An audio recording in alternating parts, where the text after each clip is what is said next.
So, my plan today was to use an old presentation that I had developed for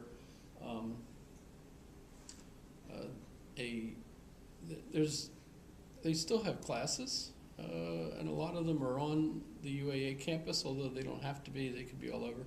But they're kind of continuing education classes for people that want to sign up, and the people that sign up to teach them volunteer, so you don't get paid for it. But the people that go to the classes do pay to basically room rental, I suppose, or something of that sort.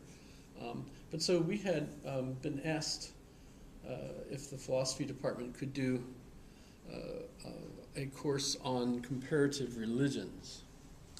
And so I kind of gathered a bunch of the different folks to present on their different topics. So Kristen Hansen presented on, I think, Confucian thought or Buddhism. I forget, one of the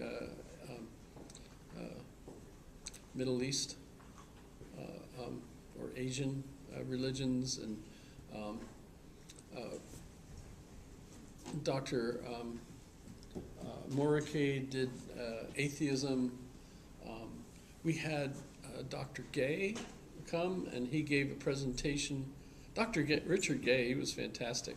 It's not that was his name, and he wasn't. But I mean, he was brilliant, actually. He had Dr. Gay had come up from Ohio Wesleyan, where he was the philosophy professor, and I think the vice president of the college.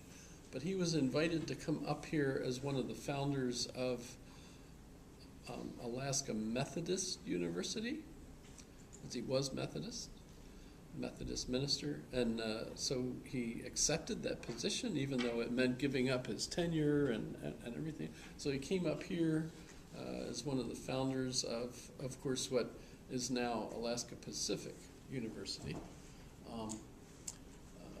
And while he was here, of course, the Methodists gave up on a lot of those universities, and so they didn't completely close it, obviously, but they fired a lot of people, including him, and so he ended up basically out of work here in Anchorage. But he had a nice cabin in Hope, if you're familiar with that little community across the inlet there, and everything. But he taught not only religion and philosophy at APU, but was a minister at, he spoke at a lot of things. I remember one of the things was when 9/11 occurred. He was the one that was selected to speak at APU for Protestantism, among other things, or Methodism. But in any case, so we invited him to speak on Protestantism, and he gave his presentation. I ended up doing the one on monotheism, which I thought, so here I made a mistake. I thought that the audience that I would have, in fact, I'm trying to think. I think it was this room actually where we did that we did those presentations, and at the time, I thought these are going to be elderly people that are retired, that have nothing else to do, so they probably read, and they've probably read everything on the subject that they could get their hands on. They probably are familiar with all the contemporary issues and everything, and so I wanted to make something that was interesting for them, thinking that was going to be their mindset. And it turned out that, number one, unless they had some sort of hearing aid system that worked in this room, they couldn't hear me. So number one, they couldn't hear what was going on, a lot of them. And number two, it turned out I was completely wrong about what they did in their spare time. None of them had read any of the stuff. As far as I know, they were totally unaware. I could have started with the absolute basics. And that would have probably been more of a home run for them than what I thought. But I assumed that they would be up on all the current things. They weren't. So my first presentation, the one I did on monotheism, was an absolute horror. But then I went and I warned all the others, so that they wouldn't make the same mistake. And it was an absolute success. Everybody really enjoyed it because all the other folks were warned in advance what they should aim at for the audience. However, I liked the presentation I developed. It was fun. And notice I start off talking about what I mean by religion. I think I've already shown that to you. Basically, it's my definition is that a person is religious when they believe in a meta-narrative. And that's one of those traps. You really can't get out of it. Because even if you don't believe any of the traditional meta-narratives are true, you're believing in a meta-narrative, the story that says none of those traditional stories are true. So even if you're like absolutely desperate and feel like life is meaningless, theoretically, that's a story. Life sucks, however you want to look at it. So we have a role to play to basically be depressed and sad because we have no meaning. That's a terrible story, by the way, but nonetheless it's a story.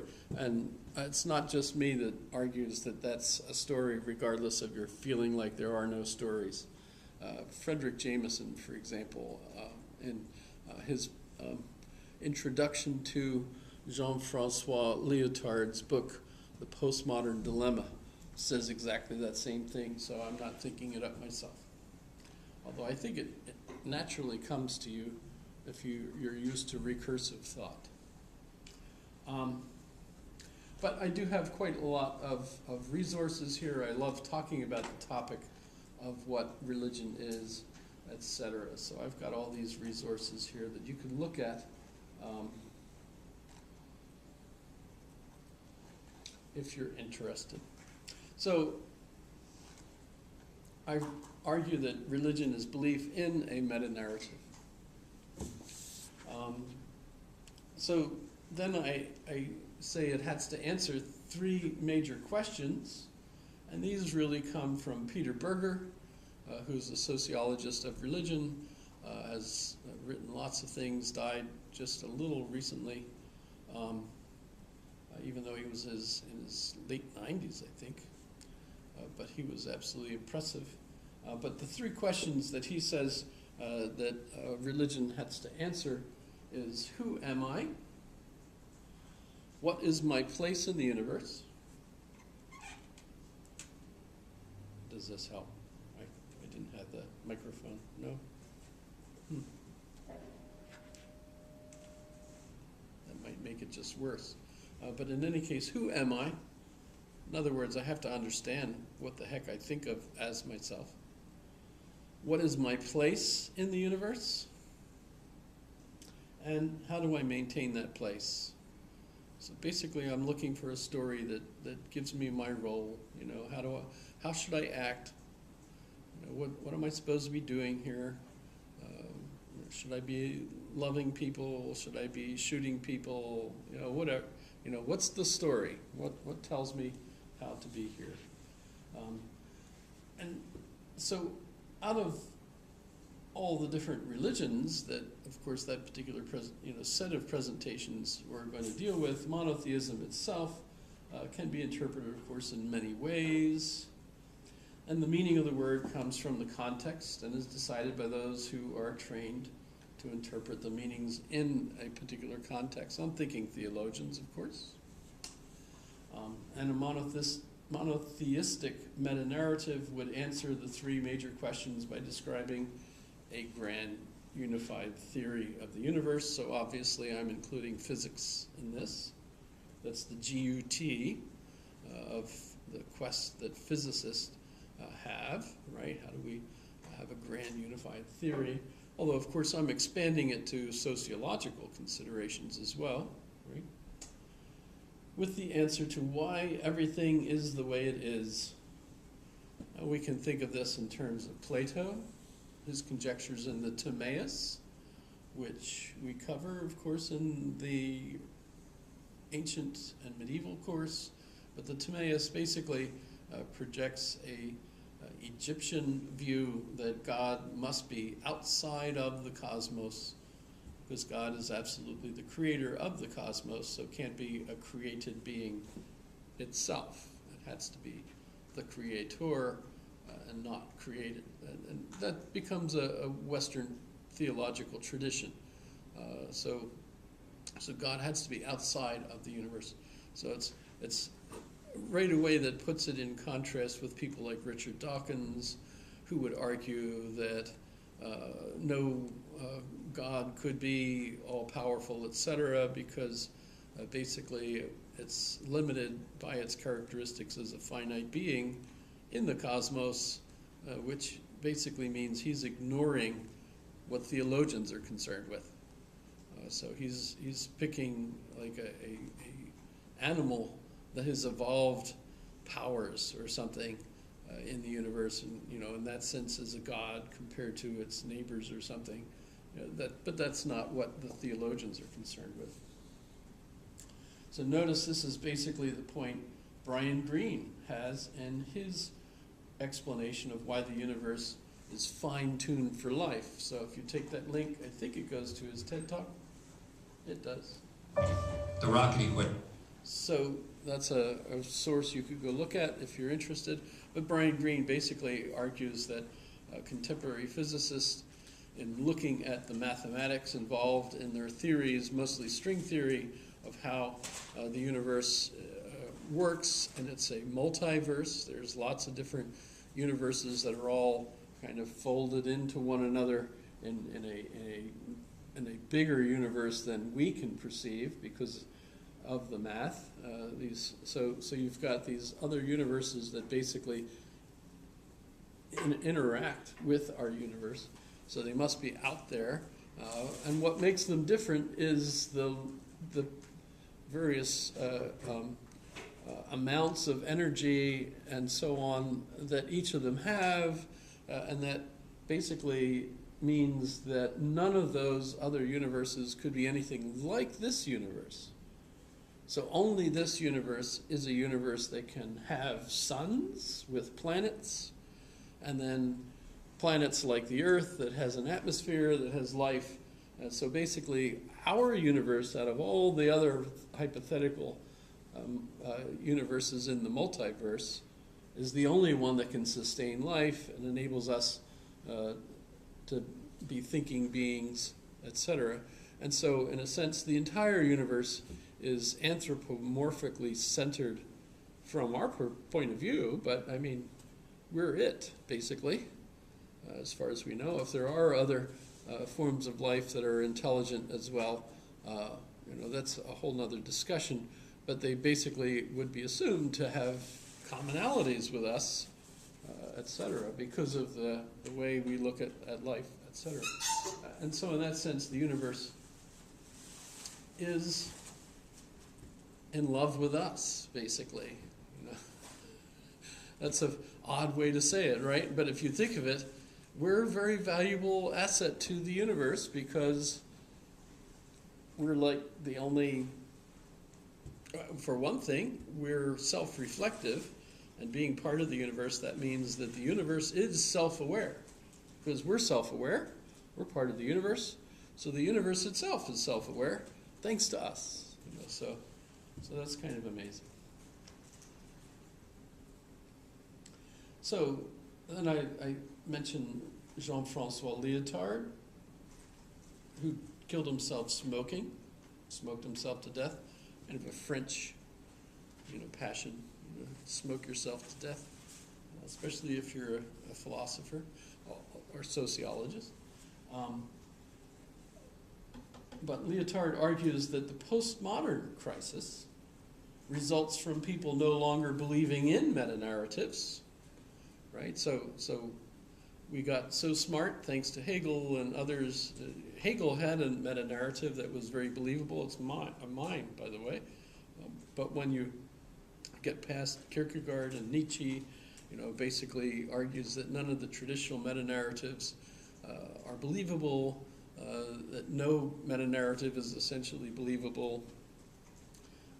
That is the postmodern crisis, right? And by the way, that kind of tags a lot of people that are depressed. I always think of what's her face, singing. I'm standing on the bridge in the cold and rainy night, and I thought you'd be here by now. There's nothing but that one. So I'm with you, I think is the name of the song. There are a lot of people that love being depressed, apparently. But if you think of it, that is part of the postmodern crisis. If you don't have a meta-narrative to believe in, that's a very depressing state of affairs for the person. But remember Frederick Jamison, his critique in the very preface to the translation of Lyotard's book, The Postmodern Condition, which, what happened to that one? I think, okay, so here's the actual book, and I think, if I recall, this is, depending on your, throw of the dice here, you may or may not actually be able to read what he says in the book. But we do have it in the library, so if you want to stop and check, it's pretty interesting. Okay, so what Jamison argues in the critique is that, of course, that's a narrative itself. It's kind of odd for that to be in the preface of the book, where Lyotard is basically bemoaning how terrible life is without having a meta-narrative, etc.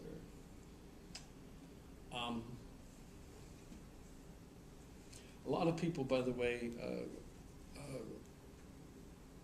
in that sense, then feel they are not religious. If you've got a good enough education, you ought not to believe in the traditional religions. So I'm basically arguing with them, well, that's a religion. So even atheism, for example, oh, that's the atheist version of Hinduism, or whatever, however, that's a joke from particular. And some people feel like it's the same. So some people will say, I'm not religious, but I'm spiritual. Right? You've probably heard that. And other people will argue, I'm religious, but I don't believe in the soul or things of that sort. So there's a variety. We have a very healthy, contentious society in that regard. I think it's very healthy to have people reading and discussing and arguing about their particular point of view, etc., over that. But in a sense, there is this tradition of thinking that the kind of Christian evolution away from orthodoxy towards Protestantism, thanks to Martin Luther, John Knox, John Calvin, all those early rebels who were, two of them were Augustinians, ended up leading